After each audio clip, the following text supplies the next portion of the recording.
They didn't even use the word fired. Just a security guard at my elbow, a new manager with too much hair gel, and a single sentence that sliced through 17 years of my life. Your role no longer aligns with our forward strategy. That was it. No thank you. No recognition, not even a handshake. Just the kind of corporate jargon people use when they don't want to admit what they're doing. I smiled, nodded, and let them escort me out of the glass tower I'd walked into at 7:15 every morning for nearly 2 decades. On the surface, I looked calm, maybe even relieved. My coworkers avoided my eyes, some with pity, others with barely disguised smirks. But inside something shifted. Because while they thought they were cutting out legacy overhead, they had forgotten one detail. A single clause buried deep in the contracts, written in plain legal ink. Without me, every single operating license this company depended on was void. I kept that knowledge tucked behind my smile as I handed over my badge. It hadn't always been like this. When I first joined the company, we were a scrappy little biotech startup trying to prove ourselves. Compliance wasn't glamorous work, but it was essential. I handled the paperwork no one else understood. Federal operating permits, export licenses, medical device certifications. I made sure every shipment, every contract, every regulatory audit passed without a single red flag. 17 years later, I wasn't flashy. I didn't have Darren's gleaming suit or Madison's TikTok confidence, but I was the spine that held this whole organism upright. The one who wrote the systems people mocked as overly detailed, but relied on every single day. That's the thing about quiet people like me. We don't need applause. But when we're gone, the silence we leave behind is deafening. The firing itself was staged like theater. The new manager, Greg Whitfield, leaned against the HR desk like he was auditioning for a commercial. Early 30s, MBA fresh off the printer, voice polished by too many podcasts. We're streamlining, he said, flashing his perfect teeth. Focusing on innovation, cutting out the old bottlenecks. We need agile systems, Alice. Not rigid gatekeeper's gatekeeper. That's what he called me. I wanted to laugh right there in his face, because what he didn't realize was that I wasn't a gatekeeper. I was the gate itself. Without me, there was no entry, no approvals, no legality. But I didn't argue. I didn't fight. I just smiled, signed the paper he slid across the desk, and watched as HR stamped terminated effective immediately. As security walked me out, I remembered the clause. Section 12B, tucked into the operational compliance agreement I had written myself years ago when the company first entered regulated markets. It was my insurance policy, one I never thought I'd actually need. In the event of involuntary termination, all federal certifications and licenses sponsored by the company shall remain under the employee's name until properly reassigned and approved by governing agencies. Translation: fire me without planning and every license collapses. And Greg? He hadn't even glanced at the old contracts. That night, I sat in my small apartment with a glass of tea and the city lights spilling through the window. My phone buzzed with messages from old colleagues, some apologetic, some nosy. I ignored them all. Instead, I opened my personal terminal, inserted a secure USB, and logged into the National Licensing Database with my biometric key. One by one, I checked them. FDA device compliance, authorized under Alice M. Hayes. Export certification ID, authorized under Alice M. Hayes. Federal Biotech Handling Permit, authorized under Alice M. Hayes. 32 active licenses, all tied to me. They hadn't transferred a single one. I leaned back in my chair, heartbeat steady. They thought they'd erased me from the building. But on paper, in the eyes of the federal government, I was the building. By Monday morning, I knew chaos would start to brew. I could already picture it. Vendors sending error messages, shipment delays, internal systems rejecting new credentials. The compliance dashboard blinking red instead of green.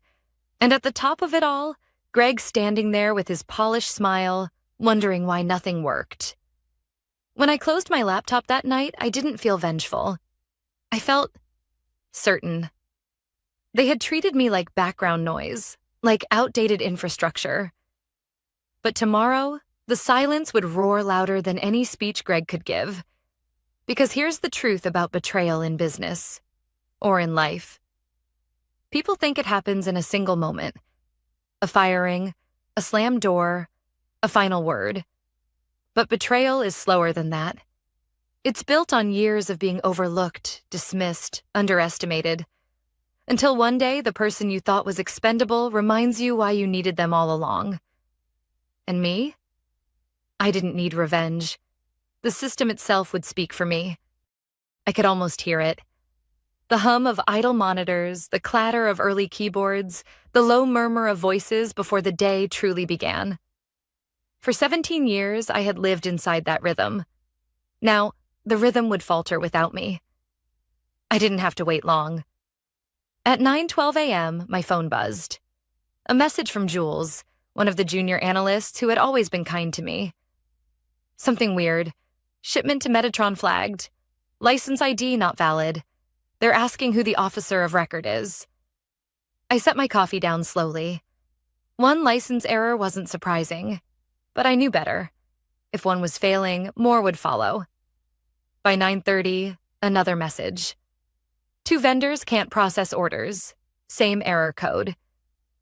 Greg told us to just update the license info, but the portal rejected it. I pictured Greg standing there in his fitted blazer, telling everyone to keep calm. He probably thought it was a small glitch, the kind of problem IT could patch. He had no idea he was staring into the mouth of something much larger. Around mid-morning, Jules called me directly. Her voice was tight, like someone trying not to be overheard. "They're panicking, Alice. Orders are stacking up. Darren's in the conference room saying it's just a transition hiccup. But the compliance portal keeps spitting back the same error. No authorized certifying officer found." I didn't answer right away. I listened to the sound of her breathing, the edge of fear in it. She had always respected the systems I built, unlike most of them. "Jules," I said finally, calm as I could manage. "Check the Federal Registry. Look up who the licenses are still tied to." She hesitated. "You mean, yes." A beat passed, then a soft gasp. "They're all still under your name." I thanked her quietly and told her to be careful. Then I ended the call. By noon, the cracks widened. I knew because another message arrived, this time from an old colleague in logistics. "We can't move inventory. Customs flagged the export certification as invalid. Trucks are sitting in the lot. Greg wants to override it, but Federal Portal won't allow it."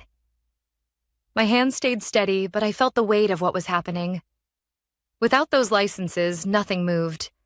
Not the devices, not the raw materials, not the paperwork. The company wasn't just delayed. It was paralyzed.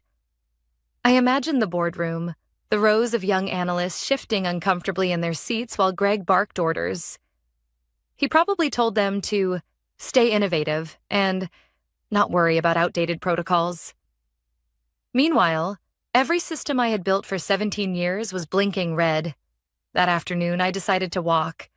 The city felt different when you weren't rushing to the office. People hurried with phones pressed to their ears, taxis honked in tight streets.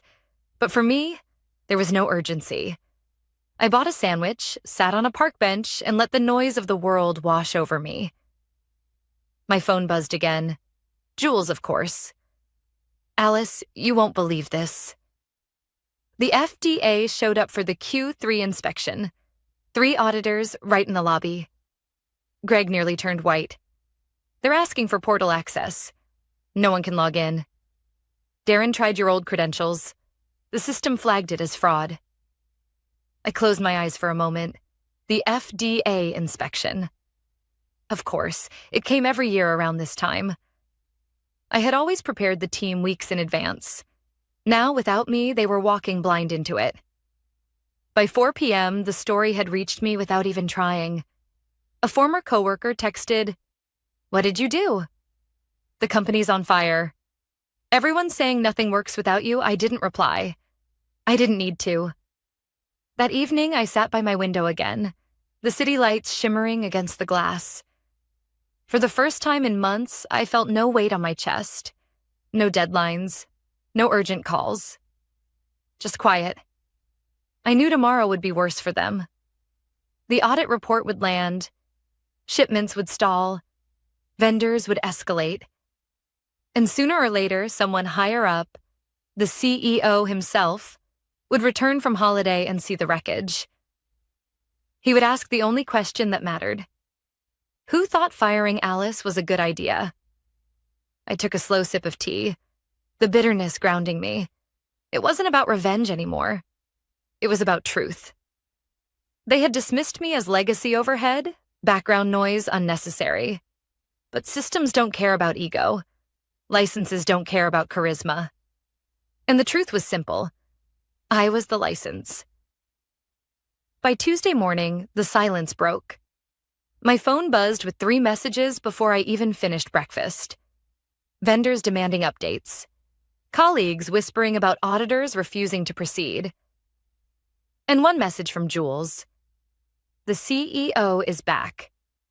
He looks furious. I set my spoon down gently. I had expected this moment. Callum Vance didn't like surprises, especially not ones waiting for him after a holiday. I remembered him well. Sharp suits, sharper eyes, the kind of man who built the company by sheer force of will. He wasn't cruel in the way Greg was, but he was dismissive. To him, compliance was background noise. Necessary, but never glamorous. I had been invisible to him. Just another cog. Now he was about to find out what happened when the cog wasn't there anymore. Later that morning, Jules called me, whispering as though she were hiding under her desk.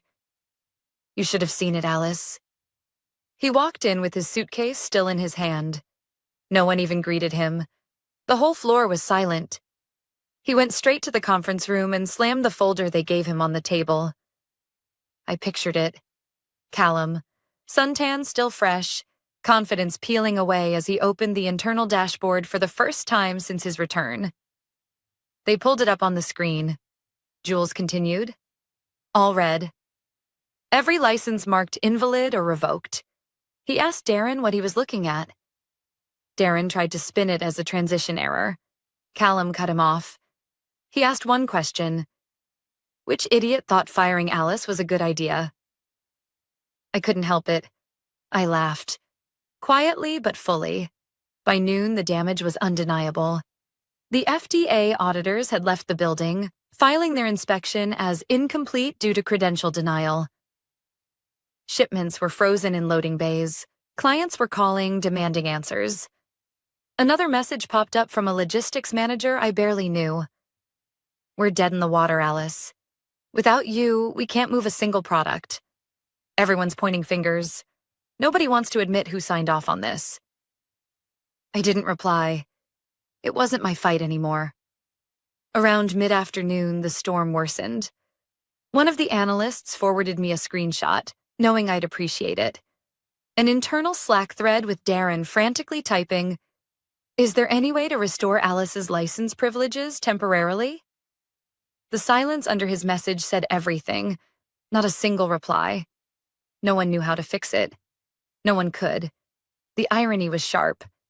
Just days ago, Darren had called me legacy overhead. Now he was begging, even if only in digital desperation, for my name to be restored. I went for a walk again, this time down by the river. The water was steady, unbothered by the chaos in offices stacked with glass and steel behind me. I thought about how many nights I had spent working late, making sure every renewal was filed on time, every regulation accounted for. No one had seen those hours. They only saw the clean dashboards, the approvals that slid through without hiccups. That invisibility had cost me my job. But now, it was the very thing unraveling theirs. By evening, another message came through. This one from Graham Niles, Director of Operations, a man who once laughed openly at my color-coded compliance maps. Alice, it's Graham. Listen, We may have miscalculated. The licenses are gone. We need you back, at least temporarily. Just to stabilize things, I stared at the text, the words blurred by memory. Years of dismissals, years of being the afterthought in meetings, years of being cut out of the big picture. Now, the same people who smirked at me were scrambling. I didn't answer. That night, I sat in my living room with the lights low, city sounds muffled beyond the glass. For the first time in 17 years, I didn't feel tied to them. I wasn't bound by their deadlines or their arrogance. But I knew one thing. Tomorrow would be worse for them. The audit report would hit. Clients would begin to back away. Investors would notice. And all of it would trace back to the decision made in one smug conversation at an HR desk. They thought they could erase me. Instead, they had erased themselves. By Wednesday morning, the cracks had turned into fractures. I woke up to 3 emails from former colleagues, all with the same undertone. Panic. One wrote that the export division had shut down entirely. Containers locked at the docks because no valid license could be attached to the paperwork. Another admitted their biggest supplier had frozen all deliveries until a recognized compliance officer signed off. The third was short, almost desperate. Alice, if you know anything we can do, please tell us. Everyone's drowning. I didn't answer. It wasn't mine to fix anymore. Around 10 a.m., Jules called again. Her voice carried that strained mix of disbelief and exhaustion. You should see it here. The CEO's holding emergency meetings every hour. Greg hasn't been seen since yesterday. Some say he's locked in his office. Others think Callum pushed him aside completely. Darren's still trying to make it sound temporary, but even legal is against him now. They keep saying it could take weeks, maybe months to reestablish all the licenses I stayed silent. And Alice, she added after a pause. The board is furious. Investors are asking questions. Clients are threatening to walk. Callum actually said out loud, "We fired the wrong person." I don't think I've ever seen him admit something like that before. That made me laugh, though it wasn't joy. It was irony. For years, I had sat in rooms where my warnings were brushed aside, my work treated as invisible. Now, the man who never once acknowledged me in a meeting was telling the board they'd made a mistake. By afternoon, I started seeing the fallout outside company walls. 2 industry blogs published short pieces about regulatory disruption at Neuroflux. They didn't mention my name, but the timing was clear. A few clients quietly updated their websites, removing Neuroflux's logo from their Trusted Partners page. I knew what that meant. In biotech, perception is everything. If clients and investors sensed weakness, the company would bleed faster than any internal failure could cause. That evening, Graham called. I almost let it go to voicemail, but curiosity got the better of me. His voice was lower than usual, stripped of the arrogance he once carried like a badge. Alice, he began, I know we didn't always see eye to eye. I know I dismissed your systems more times than I should have. But I'm asking you now, not as a director, not even as a colleague, just as someone who's watched everything fall apart. Will you help us? I let his words hang in the air. For a moment, I thought of the nights I'd worked late, the weekends I'd sacrificed, the years of giving everything to a company that had shown me so little in return. Graham, I said finally, you don't need me. You need to understand why I mattered in the first place. Until you do, nothing I could do would change what's happening. He tried to argue, but I ended the call. Later, as the city grew quiet outside, I opened my laptop. Not the company one they had taken from me, but my personal machine. I scrolled through job offers I had ignored for years. Smaller firms, rival companies, startups looking for stability. One name stood out. Helix Core. I had spoken to them once at a conference years ago. Back then, I had stayed loyal. Now, loyalty seemed like a relic. Their message was still sitting in my inbox, weeks old. We admire your work. If you're ever ready for a change, our door is open. I read it twice, then began drafting a reply. On Thursday, word reached me that the FDA had officially marked Neuroflux as failed in their inspection. The report cited absence of valid certifying officer and multiple revoked licenses. The consequences were severe: fines, legal exposure, possible suspension of operations. Jules sent me a screenshot of Callum in the boardroom, face buried in his hands while legal and operations argued across the table. "They're finished without you," she wrote simply. For the first time in days, I let myself feel something close to relief. Not satisfaction at their collapse, but relief that I was no longer carrying the weight of keeping them upright. That night, I sat by the window with a cup of coffee, darker than I usually liked it. The street below buzzed with life, people hurrying to dinners and late trains. For years, I had been chained to a system that only valued me when it was convenient. Now I realized I was free. The company had underestimated me, erased me, and in doing so, erased themselves. And as I pressed send on the reply to Helix Core, confirming a meeting for the following week, I knew one thing with certainty. This wasn't an ending. It was the beginning of something I should have done a long time ago. By Friday morning, my apartment felt lighter. I'd slept through the night for the first time in months. Helix Core had replied within an hour of my message. A brief call that turned into a 3-hour conversation about risk, process, and how you build a company that doesn't collapse when one person leaves. They didn't ask me for secrets, shortcuts, or access. They asked me how to do it right.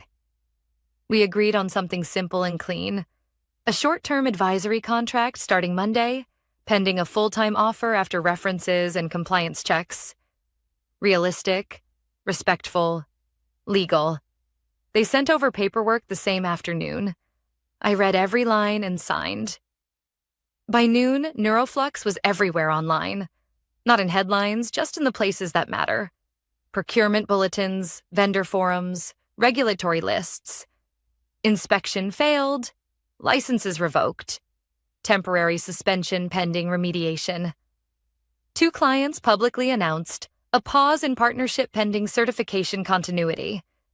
They didn't name the company, but anyone in our space could read the map. Jules called after lunch. "Darren's been reassigned. Project liaison. No clearance. Greg hasn't returned to the floor. Callum fired off an all-staff note about rebuilding our trust with regulators and respecting the expertise that keeps us compliant." You were the subtext of every line. I thanked her and kept my voice steady. "How are you holding up?" She exhaled. "Tired. Angry. But I learned more this week than in 2 years. I'll never treat the quiet parts like background again." That landed. Quiet parts. The ones you notice only when they're gone. At 5, my phone rang with an unknown number. I almost let it pass, then answered. "Alice, it's Callum." His voice didn't bother with small talk. "I'll be direct. We made a mistake. I approved a mistake. We need you to come back, even temporarily. Name your terms." In another life, maybe I would have wanted that sentence. Recognition, urgency, a hand outstretched. But I'd already made peace with leaving. "I can't come back," I said. "Not as an employee." "And not to undo a choice you made on purpose." He was quiet then. "Is there any legal way to accelerate reauthorization?" "No," I said. "There's only the way. The same way I did it every year.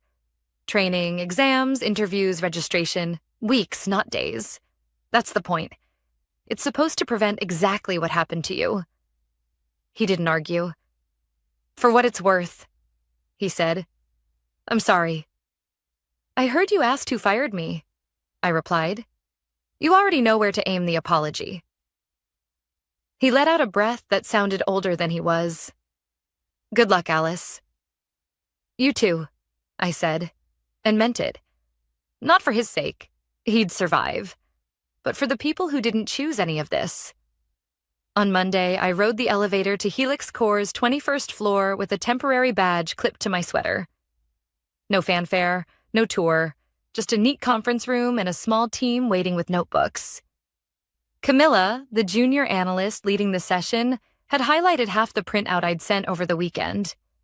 She opened with the question I wish someone had asked me years ago. If we had to run tomorrow with 2 people out sick and 1 on leave, what breaks? Good question, I said. Let's build around that. We drew the map that morning. Who holds what authority, where the backups sit, where procedures live, and how they're tested. We wrote contact chains that were actually usable, not just diagrams for slide decks. We documented the boring things, the dates, the renewal windows, the audit prep checklists, and then we spaced responsibility so no single person became a single point of failure. I insisted on one more rule in writing. The person who keeps the company legal will never be the cheapest line on the budget. At lunch, I walked 2 blocks for soup and ate it in the sun. I checked my phone once. A LinkedIn notification had climbed past the point of politeness. I changed my profile line to 4 words. Compliance advisor, Helix Core. No speeches, no thread, just a fact. By midweek, 2 former clients messaged privately. Short, careful notes about continuity and trust. I reminded them I couldn't discuss neuroflux and wouldn't. They appreciated that more than any pitch. Respect is a currency, and you spend it slowly. That same afternoon, Jules sent a photo of the neuroflux lobby. The glossy sign dimmed to a reflection, a clipboard at reception with a visitor log that read the same name 3 times. Regulatory Enforcement Unit. Beneath it, a handwritten note on the guard's desk. No unescorted access to compliance or export areas. It was the right policy. I wish they'd learned it for a different reason. That night, I finally let myself feel everything I'd been moving past. The years, the dismissals, the tiny ways people made a person disappear while still using her work. I cried. Not long, not loudly, but enough. Then I washed my face, made tea, and laid out the next day's agenda. Internal training at 9, draft of Helix's annual audit calendar at 10, a one-on-one with Camilla at 2 to talk about her certification path. On Thursday, Helix's dashboards turned all green for the first time under my watch. Not because we cut corners, but because we didn't. We scheduled the renewals, we assigned backups, we ran a small tabletop drill for, what if the officer of record quits tomorrow? Everyone laughed at the scenario, then did the work anyway. That laugh is the safe kind. The kind that comes with respect, not denial. Friday afternoon, I took the long way home. I passed the old building without stopping. Through the lobby glass, a delivery sat unopened by the security desk, paperwork taped to the side. Hold. No valid certifying officer. It was not revenge. It was gravity. Back in my apartment, the sunset cut a warm line across the bookshelf. I wrote a short note on a sticky and pressed it to the edge of my monitor, the way I always had. In case they forget. The invisible work is the work. I'm not the only one who needs the reminder. Jules texted one last time before the week ended. I'm interviewing next week. Your checklist saved me today. Good, I wrote back. Carry it with you. Make sure the next place earns you. I closed the window, set my phone face down, and let the quiet arrive. Not the silence of being overlooked, but the kind you choose. The world kept moving. So did I. And for the first time in years, I wasn't holding anything together except my own life.